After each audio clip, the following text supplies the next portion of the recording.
Imagine a world where terrifying monsters suddenly burst out from deep beneath the earth and wipe out entire cities in just a few hours.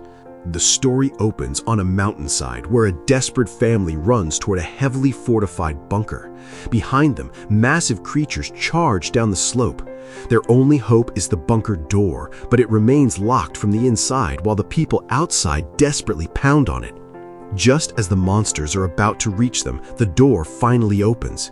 The family rushes inside and survives. But this is only the beginning. The story then jumps back 15 years. A geological company is drilling nearly 10,000 meters into the Earth's crust.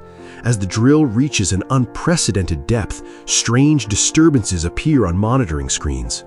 Engineers initially believe the drill has struck rock and continue drilling deeper, but soon the machine becomes stuck. Cameras reveal horrifying creatures unlike anything ever seen before. Before anyone can react, one worker investigating the drill site is brutally killed. At the same time, enormous flying monsters suddenly appear over the city. Within minutes, creatures pour out of the massive hole created by the drilling operation. Some fly, some crawl, and others are large enough to carry humans away effortlessly. The invasion spreads across the planet. Entire cities fall. Governments deploy their armies and launch powerful missiles, but nothing seems capable of stopping the creatures. Humanity appears to be losing its final battle for survival as the monsters continue multiplying and destroying everything in their path. Then, something unexpected happens. After only 12 hours, every monster suddenly begins returning to the same giant hole from which they emerged. One by one, the creatures disappear beneath the earth, leaving behind a devastated world. Scientists later discover an unusual connection. The invasion began during a solar eclipse and ended the moment the eclipse was over. Believing the creatures can only emerge during an eclipse, governments seal the drilling hole and begin rebuilding civilization. 15 years pass. The nightmare slowly fades into history. But strange sounds are eventually detected at the original drilling site. Military personnel investigating the area realize the noises belong to the same creatures that nearly destroyed humanity.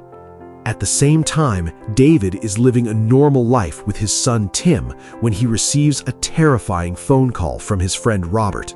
Robert warns him that another solar eclipse is approaching and that the monsters may return. He urges David to reach his bunker immediately. Television broadcasts confirm the danger. Massive fish deaths are being reported across the oceans, just like before the first invasion. David's ex-wife Lena also receives warnings and prepares to take her family to safety. But when David goes to find Tim, he discovers that his son is not home. Tim is out with his friend Lisa. Soon, birds across the city begin screeching and fleeing in panic. People remember the events from 15 years ago. Chaos spreads rapidly as thousands rush towards shelters and bunkers, hoping to survive the coming disaster. David desperately searches for Tim while highways become clogged with traffic and panic spreads everywhere. The situation becomes even worse when the first monster appears at the drilling site before the eclipse has fully begun. Soldiers open fire, but their bullets have little effect. David finally reunites with Tim and gathers his family. They reach a shelter only to discover that space is almost gone. Guards announce that only women and children can enter. David refuses to abandon his family, and before a decision can be made, the shelter reaches capacity. With no other option, David decides to take everyone to Robert's private bunker in the desert. The journey quickly turns into a nightmare. Traffic grinds to a halt, earthquakes shake the ground, and the sky grows darker as the eclipse begins. Cracks split open across the earth. Monsters emerge from below once again. Flying creatures fill the skies while terrified civilians run in every direction. Humanity is reliving the same nightmare. David argues with Lena's husband over which route to take. David knows that every second matters. Suddenly, a monster swoops down and carries Lena's husband away. The family watches helplessly as he disappears into the sky.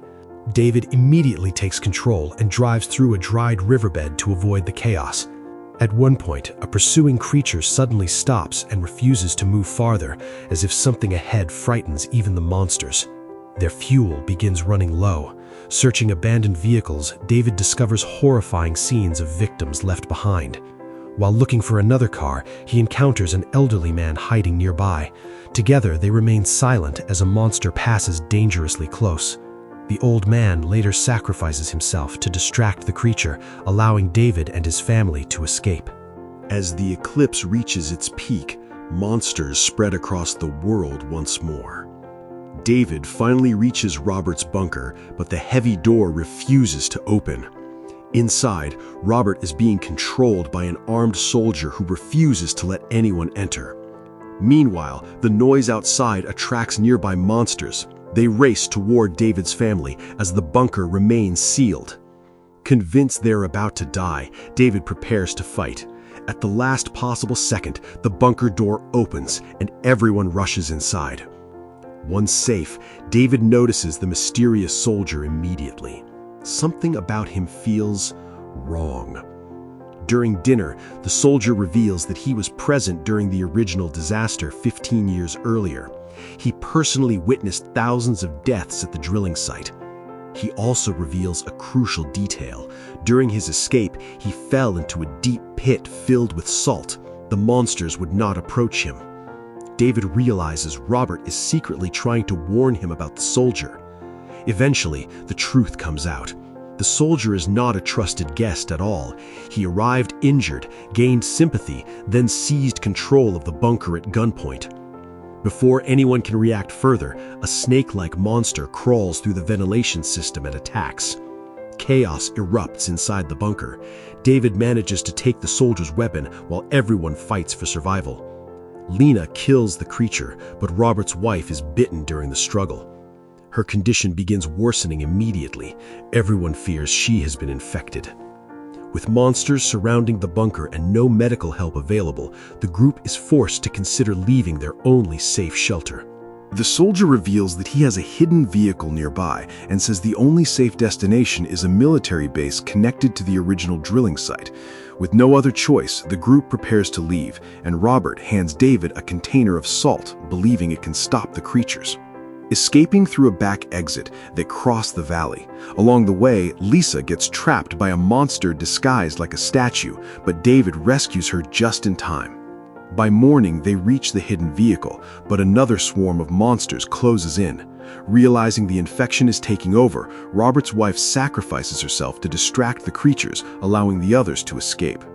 The survivors finally reach the military base only to discover it has already been destroyed and abandoned. Robert is also growing weaker from his injuries. While Lena takes the children and Robert to the medical room, David and the soldier restore power to the control room. The soldier explains that governments spent years filling the drilling hole with millions of tons of salt, but it was simply too deep to seal. Moments later, they realize monsters are still hiding inside the base. Reuniting with the others, the group is attacked again. The soldier kills one monster using salt-filled bullets, but soon locks himself inside a storage room after he reveals he has been infected. David discovers the base's saltwater defense system has failed. He crawls through narrow pipes, reaches the control room, restores the system, and destroys another monster with saltwater before returning to his family. Guided by David, Robert reaches the main control lever. As he activates it, salt water floods the entire base, burning the monsters and wiping out the swarm. As the solar eclipse finally ends, the remaining creatures retreat back into the giant drilling hole. But before peace returns, the infected soldier reappears and shoots Tim. David immediately kills him. Suddenly, a gigantic monster emerges from the ground.